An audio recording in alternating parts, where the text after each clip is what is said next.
Bonjour, je voulais vous montrer aujourd'hui la puissance de Power Query alliée à Excel.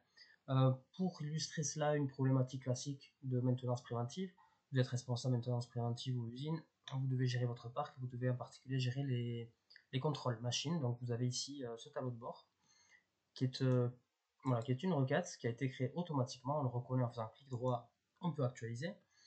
Et elle a été créée par l'agrégation de 3 tables, comme ceci. Et ensuite, on est venu greffer des mises en forme conditionnelles comme sur un tableau classique. Donc comment passer de ça à ça? Eh bien, c'est Power Query qui va nous permettre de faire le lien entre les tables via des champs, comme si Team Machine avec Team Machine et identification machine avec identification machine. Voilà.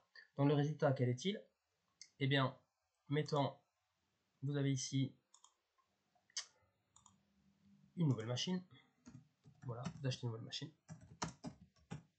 Hop, c'est une pelle d'Eaton. Hop, dont la pelle d'Eaton ici a été paramétrée à 365 jours. Hein.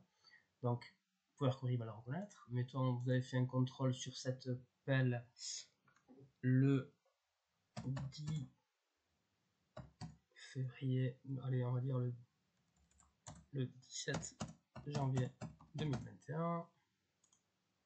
Nouvelle machine. Où est-elle? Hop, on enregistre.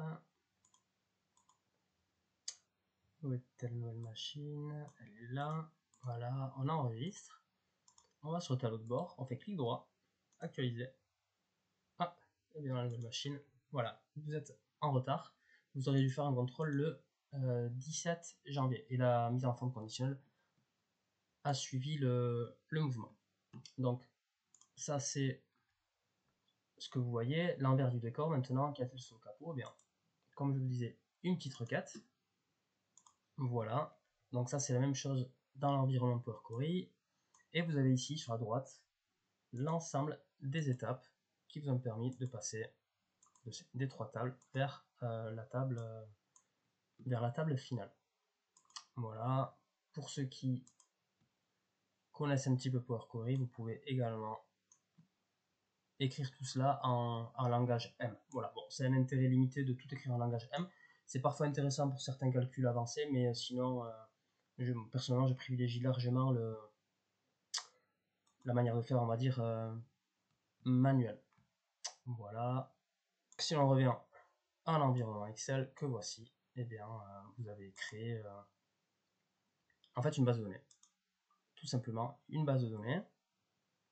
Vous, utilisateur, eh bien, vous avez quelque chose de très propre. Vous avez une table de paramètres, comme ceci. Vous avez une table de saisie pour une affectation. Donc c'est aussi du paramétrage. Et puis vous avez, on va dire, un petit formulaire utilisateur qui vous permet de dire à chaque fois à quelle date vous avez votre contrôle.